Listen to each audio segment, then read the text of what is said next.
Kozmetik meraklısı erkeklerden çamur festivaline, yüksek maaşlı öğretmenlerden dünyanın en hızlı internetine, Güney Kore tüm insanların en az bir kere görmesi gereken yerlerden. Beyaz ya da buğday tenli, yuvarlak yüzlü ve çekik gözlü Güney Koreliler hangi ilginç yemekleri yiyor, hangi müzikleri dinliyor, hangi teknolojiyi kullanıyor ve diğer pek çok sorunun cevabına daha da yakından bakacağız. İyi seyirler.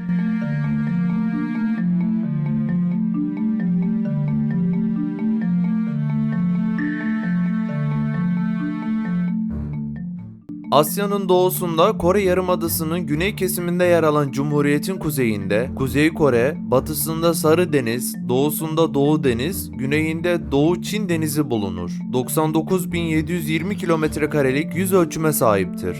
Sarı Deniz kenarı çok gerintili olan Kore Cumhuriyeti birçok yarımada ve küçük adalarla çevrilmiştir. Busan ve Incheon en önemli limanları arasında yer almaktadır. Yüksek olmayan dağların bulunduğu ülkenin en yüksek tepesi 1915 metre ile Chirisan Dağı'dır. Doğu taraftaki Sıra Dağların iklimiyle oradaki insanların yaşamları birbirleriyle yakından ilişkilidir. Doğu rüzgarı Sıra Dağları geçerek fön olayına neden olmaktadır ve yüksek sıcaklıktaki kuru fön rüzgarlarını üretmektedir. Oldukça yüksek olan Sıra Dağlar yüzünden ulaşım elverişsiz ve kalkınma yavaştır. Fakat bunların aksine günümüzde doğallığının olduğu gibi kalmasıyla bu yerler göz önündedir. Güney Kore'nin iklimi kışın karalardan esen soğuk rüzgarların etkisindedir. Kışın ülkede kar nadiren yağarken yağmur görülmez. Güneşli ve açık bir hava olmasına karşın ayaz nedeniyle hava sıcaklığı çok düşer. Ülke yazları Pasifik'ten esen sıcak ve nemli muson rüzgarlarının etkisi altına girer. Yıllık yağış ortalaması 1270 milimetredir. Güneyde Eylül ayında, ülke genelinde ise Temmuz ayında sık sık tayfunlar görülür. Temmuz ayı bütün ülkede çok yağışlı geçer. Dünyada etnik ve dil açısından en fazla homojen bir yapıya sahip ülkelerden biri Güney Kore'dir. Azınlık olarak sadece küçük bir Çin topluluğu vardır. Koreliler Mançurya'da yüzyıllar boyunca yaşamışlardır. Geçmişteki politik, ekonomik ve sosyal istikrarsızlıklar birçok Güney Korelinin başta ABD ve Kanada'ya göç etmesine neden olmuştur. Nüfus 2024 yılına göre 51.735.926'dır. Hızlı nüfus artışı bir zamanlar ciddi bir sosyal problem olmasına rağmen başarılı aile planlaması kampanyaları ile doğum oranı düşürülmüştür. Şu anda nüfusun %85'i şehirlerde yaşamaktadır. İkinci Dünya Savaşı'ndan sonra 4 milyondan fazla bir nüfus kuzey taraftan güneye geçiş yapmıştır. Bu aniden meydana gelen nüfus artışı Güney Kore'den gerçekleşen göçlerle birlikte dengelenmiştir. Güney Kore'nin ekonomisini geliştirmesi ve politik istikrara kavuşması ise 1990 yıllarının ortalarını bulmuştur. Güney Kore'de yaklaşık olarak 378 bin yabancı işçi bulunduğu ve bunun %52'sinin yasal olmayan yollardan çalışmakta olduğu ifade edilmektedir. Bu iş gücünün büyük bir kısmı Güney Asya ülkelerinden gelmektedir. En büyük şehir başkent Seul'dür. Kore, Çin ile Japonya arasında bir köprü olmasına rağmen kendilerine has bir kültür geliştirmiştir. Köylerde yaşayan Koreliler yüzyıllar önceki gibi giyinir ve yaşarlar. Şehirlerde yaşayanlar ise Batı dünyasının etkisindedirler. Din özgürlüğü anayasa tarafından güvence altına alınmıştır ve devletin dini yoktur. 2024 yılı nüfus sayımı sonuçlarına göre Güney Kore nüfusunun yarıdan fazlası herhangi bir dini kuruluşa bağlı olmadığını beyan etmiştir. Korece, Güney Kore'nin resmi dilidir ve çoğu dil bilimci tarafından izole dil olarak sınıflandırılır. Koreliler Joseon Hanedanlığı dönemindeki Kral Sejong tarafından yaratılmış benzersiz bir alfabe olan Hangul'i kullanmaktadır. Hangul, dünyadaki alfabeler içinde yaratılış yılı bilinen tek alfabedir. Öğrenmesi ve kullanması kolay olan üstün bir alfabe olarak bilinmektedir. 14 sessiz harf ve 10 sesli harften oluşmaktadır. UNESCO her yıl dünyada cehalete karşı önemli katkılarda bulunan insanlara Kral Sejong okuryazarlık ödülü vermektedir. Bunun nedeni herkesin kolayca öğrenip rahat bir şekilde kullanabildiği Hangul'i yaratan Kral Sejong'un çabasının takdir edilmesidir. Belki de tüm zamanların en çok tanınan bayrağı Güney Kore bayrağıdır. Basit ve tanınması kolaydır. Bayrağın renkleri ve sembolleri daha derin anlamlara sahiptir. Güney Kore bayrağında mavi, beyaz ve kırmızı olmak üzere 3 farklı renk bulunur. Zemini beyaz olan bayrağında 4 köşesinde üçlü çizgiler yer alır. Bu çizgiler Yin-Yang felsefesindeki karşıtlıkları simgeler. Uzun yıllar boyunca Çin Halk Cumhuriyeti'nin sömürgesi olan Güney Kore'de Çin kültürü etkin olmuştur. Yin-Yang felsefesinde iyi kötü, karanlık aydınlık ve iyilik kötülük gibi kavramlar birbirlerini tamamlar. Nasıl ki gündüzden sonra gece, geceden sonra gündüz gelirse birbiriyle karşıt görünen kavramlar da birbirinden ayrı düşünülemez. Güney Kore bayrağında yer alan çizgiler de bu karşıtlığı simgeler. Bayrağın üst kısmında yer alan çizgiler ise cenneti ve dünyayı temsil eder. Yin-Yang felsefesinde dünya ile cennet karşıttır. Kötülüklerin kaynağı dünya, yardımseverlik ve dayanışma gibi erdemlerin kaynağı ise cennettir. Şu anda gördüğünüz çiçek ise Güney Kore'nin milli çiçeği. Azim, kibarlık ve dayanıklılığıyla temsil edilen ve Korelilerin duygularını en iyi ifade eden Mugunghwa çiçeği, Korelilerin milli çiçeğidir. Mugunghwa, Kore dilinde asla solmayan çiçek anlamına gelmektedir. Güney Kore'de erkeklerin kozmetik ürün merakı oldukça fazladır. Yanlış duymadınız. Güney Kore erkeklerinin 1/4'ü günlük yaşamlarında hayatlarının bir parçasıymışçasına rutin olarak makyaj yaparlar. Öyle ki bu merakları yıllık 900 milyon dolara ulaşan makyaj ürün harcamaları ile saplantıya dönüşmüştür. Özellikle ülkede BB krem, fondöten, yüz temizleyici, nemlendiriciler ve göz kremleri erkekler tarafından en çok tercih edilen kozmetik ürünleri arasındadır. Erkeklerin makyaj yapma teknikleri ile ilgili konuları içeren çok sayıda TV programı varken moda ve makyaj dünyanın en rekabetçi iş piyasasına sahip Güney Kore'de ihtiyaç halini almıştır. Öyle ki Güney Kore'de kozmetik herkes tarafından olmazsa olmaz olarak nitelendirilmekte. Güney Kore'de her yıl düzenlenen bir etkinlik var. Poryong Çamur Festivali. Bu festival Poryong şehrindeki Haecheon plajında gerçekleştirilir ve yaklaşık 2 hafta sürer. Festivalin ana özelliği plajdaki mineral bakımından zengin çamurun kullanılmasıdır. Festival boyunca ziyaretçiler çamur savaşlarına katılabilir, çamur kaydıraklardan kayabilir, çamur banyolarında dinlenebilir ve çamur maskeleri kullanabilir. Ayrıca müzik konserleri, dans gösterileri ve diğer etkinlikler gibi çeşitli etkinlikler de düzenlenmektedir. 1998 yılında yerel bir reklam kampanyası olarak başlayan ve dünya çapında popülerlik kazanan bu festival, popülerliği artıran çamurun sağlığa yararlarını vurgulamak için de kullanılmaktadır. Güney Kore hakkında bir diğer ilginç bilgi ise erkeklerin kozmetik merakının yanında kadınların da plastik cerrahiye olan düşkünlüğüdür. Dünyada kişi başına düşen plastik cerrahinin en çok yapıldığı ülke Güney Kore iken ülkedeki kadınların 1/5'i, Güney Kore başkenti Seul şehrindekilerin ise 1/3'inin göz kapağı, göğüs büyütme, çene ve burun ameliyatlarını tercih ettikleri bilinmektedir. Güney Koreliler güzelliklerine epey düşkünler ancak dünyanın en yüksek intihar oranına sahipler. Bugün yüksek teknolojisine, gelişen ekonomisine, eğitim ve sağlık konularındaki hızlı ilerleme raporlarına rağmen Dünya Sağlık Örgütü tarafından yapılan araştırmalarda dünyanın en çok intihar oranına sahip 3. ülkesi durumundadır. Son 15 yılda bu oran giderek artan bir hal almıştır. İş stresi ve sosyal baskı gibi nedenlerle intihar edenlerin çoğunluğunu erkekler oluştururken, ateşli silahlara erişimin yasak olduğu ülkede zehirlenme nedeniyle intihar oranı yüksektir.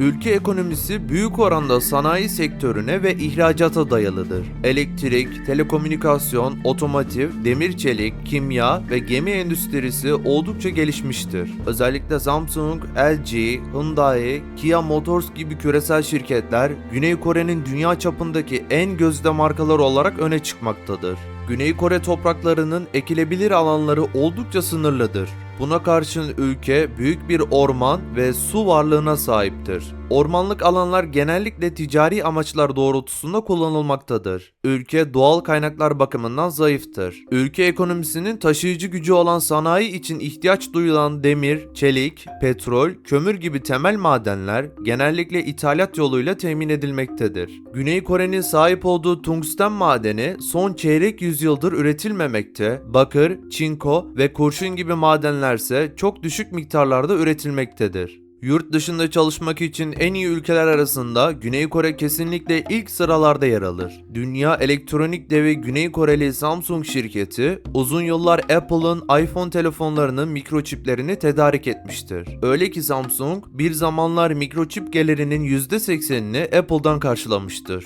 Günümüzde de bataryalar, işlemciler, ekranlar, flash diskler gibi çoğu iPhone üretiminde kullanılan parçalar Samsung'dan karşılanır. Aynı zamanda Samsung Electronics bugün Apple dışında Sony, HTC ve Nokia için de sabit diskler, lityum iyon piller, çipler ve flash bellekler gibi elektronik bileşenler üretir. Güney Kore robot teknolojisinde de dünyanın en önde gelen ülkelerinden biridir. Hükümet ve özel sektörler tarafından desteklenen projelerin en bilineni ilk olarak 2010 yılında hayata geçirilen ve Enki adı verilen robo öğretmenlerin iki versiyonu vardır. Biri İngilizce konuşan bir öğretmenin yüzünü gösteren bir TV ekranıyla donatılırken, diğer model öğrencilerin İngilizce konuşma becerilerini geliştirmek için tasarlanmıştır. Enki'nin yanı sıra öğrencilere dans ve jimnastik öğreten Jenny Bu adında bir köpek ve Aerobi adında öğrencilerin sınıfta kaldıklarında ne hissettiklerini soran robotlar kullanırlar. Güney Kore aynı zamanda Korea Future Technology adlı teknoloji firmasının geliştirdiği Avatar filmindeki robotlara benzeyen ilk insansı ve iki ayaklı olan Method 2 robotlarını geliştirmişlerdir. Eğitim demişken Güney Kore'de eğitim sistemi oldukça baskıcı. Güney Kore uzun ders saatleri ve ardından etüt saatleri ile biliniyor. Birçok öğrenci sınavlarda başarı elde etmeleri için aileleri tarafından dershanelere yahut özel öğretmenlere gönderiliyor. Öğrencilerin uyku saatleri oldukça kısıtlı ve boş zamanlarını yine ders çalışarak geçirmelerine yönelik bir baskı var. Ayrıca Güney Kore daha önce de bahsettiğim gibi genç intihar ve alkol bağımlılığı oranlarında da oldukça yüksek sıralamalarda. Bu mefhumun arkasında yatan en büyük sebeplerden biri de başarılı olmaya, iyi notlar almaya yönelik talep ve baskı ve bunu başaramama korkusu olarak görülüyor. Güney Kore İngilizce öğrenme ve konuşma konusunda dünyanın en azimli ülkelerinden diyebiliriz. Ülkede İngilizce öğretmenlerine sonsuz bir saygı duyulur. Dünya çapında doktorlar ve avukatlar ne kadar prestijli ise Güney Kore ülkesinde de İngilizce öğretmenlerine ayrı bir değer verilir ve yüksek maaşlarla ödüllendirilir. Ülke ayrıca yurt dışından ana dili İngilizce olan ya da İngiliz dili ve edebiyatı mezunları için devlet ve özel okullarda süresiz kadro açarken öğretmenlere ücretsiz konaklama ve sağlık sigortası imkanları sunar. Güney Kore'de komşusu olan Kuzey Kore kadar yasaklar olmasa da ülkedeki bazı garip yasaklar sizi epey şaşırtabilir. Bu arada Kuzey Kore belgeselimizi de kartlar kısmından ulaşıp izleyebilirsiniz. Bu videodan sonra ona da göz atmanızı şiddetle öneririm. Mesela Güney Kore'de her yerde sigara içemezsiniz. Son birkaç yıl içinde çıkarılan yasalar kamuya açık alanlarda sigara içmeyi giderek zorlaştırdı. Barlar, kafeler ve restoranların yanı sıra diğer pek çok kapalı alanda sigara içmek yasaklandı. Bu kısıtlamalar metro istasyonu çıkışlarının çevresi, belirlenmiş caddeler, mağazalar ve çeşitli turistik alanlar gibi çok sayıda kamusal alanı kapsamakta. Eğer sigara yakmayı düşünüyor ama emin olamıyorsanız dikkat edin, cezası epey ağır. Dövmelere sahip olmanız toplum tarafından dışlanmanıza sebep olabilir. Kore'de dövme yaptırmak yasa dışı olmasa da bazı turistik bölgelere girmekte zorlanabilirsiniz. Yani Kore yasaları dövme yaptıracak kişilerin lisanslı bir tıp doktoru tarafından muayene edilmesini şart koşmakta. Ayrıca yerel halkın dövmeli kişilere ön yargılı davrandığı da bir gerçek. Üstelik bu durum sadece Kore'de de geçerli değil. Aynı ön yargı komşu ülke Japonya'da da bulunuyor. Her ne kadar garip gelse de sokakta yiyecek satmak yasak. YouTube'da izlediğiniz Güney Kore sokak yemekleri videolarının birçoğu aslında illegal. Her ne kadar popüler olsa da politikacılar röportajlarında ülkenin gayri safi yurt içi hasılasının %24'ünün bu satıcılar tarafından kaybedildiğini söylüyor. 2011 yılından bu yana sokak tezgahı işletmek yasa dışı ve son baskılar hükümetin fikrini değiştirmeye niyeti olmadığını gösteriyor. Lakin 2019'dan bu yana sokak satıcıları ruhsat aldıkları sürece satış yapabiliyor. Bu ülkede aşırı ders çalışmak yasak. Güney Kore her ne kadar %93'lük lise mezuniyet oranıyla övünse de arkasındaki stres ve baskı madalyonun görünmeyen tarafı. Eğer Kore dizi veya filmlerine hakimseniz sıkça işlenen bu konuya aşinasınızdır. Ailelerin ve toplumun akademik başarıya olan ağır baskısı maalesef ki pek çok öğrencinin intihar girişimiyle sonlanmış. Güney Kore hükümeti de bu durumu engellemek adına okul sonrası programları en geç akşam 22'de kapanmaya zorlayarak aşırı ders çalışmanın önüne böyle geçmiş.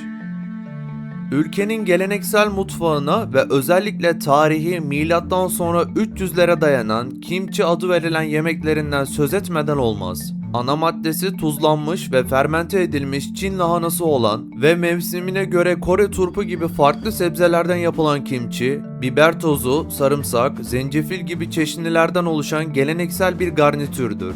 Ülkenin geleneksel yemekleri arasında kimchi'nin dışında bulgogi, bibimbap ve mandu bulunur. Ancak Güney Kore'de aynı zamanda fast food zincirleri, batı tarzı restoranlar ve uluslararası mutfaklardan restoranlar da bulunmaktadır ve epey de rağbet görmektedir. Son olarak Güney Kore ve Kuzey Kore'nin neden ayrıldığına da bir bakalım. 1905'e kadar tek bir ülke olan Kore, Japonya-Rusya savaşından sonra Rusya'nın yenilmesiyle Japonya'nın himayesi altına girmiştir. İmzalanan antlaşmalarla Kore, Japonya'nın resmen bir bölgesi haline gelmeye başlamıştır. Kore'nin 2. Dünya Savaşı'nda Japonya'nın yenilmesiyle iki güçlü ülke olan Amerika Birleşik Devletleri ve Sovyet Sosyalist Cumhuriyetler Birliği tarafından işgal edilmesine karar verildi. Kore her ne kadar kendi bağımsızlığı için mücadele etmiş olsa da bu konuda başarılı olamamıştı. Bu durum geçici bir işgal gibi görülse de ülke çoktan ikiye bölünmüş durumdaydı. Sovyet Rusya, Kore'nin kuzeyine askerlerini yerleştirerek komünist sistemini kurdu. Kore'nin güney tarafında ise Amerika destekli hükümet kuruldu. Zamanın iki büyük ülkesi de bu ikiye bölünmeden rahatsız olur. İkisi de tek bir hakimiyet ister. Amerika 1948 yılında Birleşmiş Milletler'in desteğini de alarak Kore'de açık bir oylama yapılmasına karar verir. Kuzey Kore bu oylamaya katılmayı reddederek ve Sovyet Rusya'nın desteği ile Kore Demokratik Halk Cumhuriyeti kurulmuştur. Diğer ülkelerin ve Amerika'nın etkisiyle de Kore Cumhuriyeti adı ile Güney Kore kuruldu. 1950 yılında ise Kuzey Kore, Güney Kore'ye savaş açarak işgal etti. Soğuk Savaş döneminin en çetin hali olan Kore Savaşı birçok insanın ölümüyle sonuçlandı. Kuzey Kore'nin yanında Çin ve Sovyetler Birliği varken Güney Kore cephesinde ise İngiltere, Kanada, Filipinler, Avustralya, Yunanistan, Tayland ve Güney Afrika gibi ülkeler yer almaktaydı. Kuzey Kore silah ve asker bakımından Güney Kore'den daha donanımlı olduğundan Güney Kore savaşta geri çekildi. Aslında 1953 yılında Kuzey ve Güney Kore arasındaki savaş fiilen bitmiş gibi görünse de herhangi bir anlaşma imzalanmadığı için iki ülke halen daha gerilim halindedir. Videomuzun sonuna geldik. Sizlere çok daha fazla ve kaliteli belgeseller üretebilmemiz adına videomuzu beğenerek ve kanalımıza abone olarak bize destek olabilir. Aynı zamanda bizlerin daha birçok belgesel severe ulaşmasını sağlayabilirsiniz. Ayrıca sol tarafta Avrupa'nın orta yerinde ordusu olmayan ülke Andorra'yı anlattığım ülke belgeseli yer alıyor. Sağdaki oynatma listesi ise sizler tarafından en çok beğenilen videolardan oluşmakta.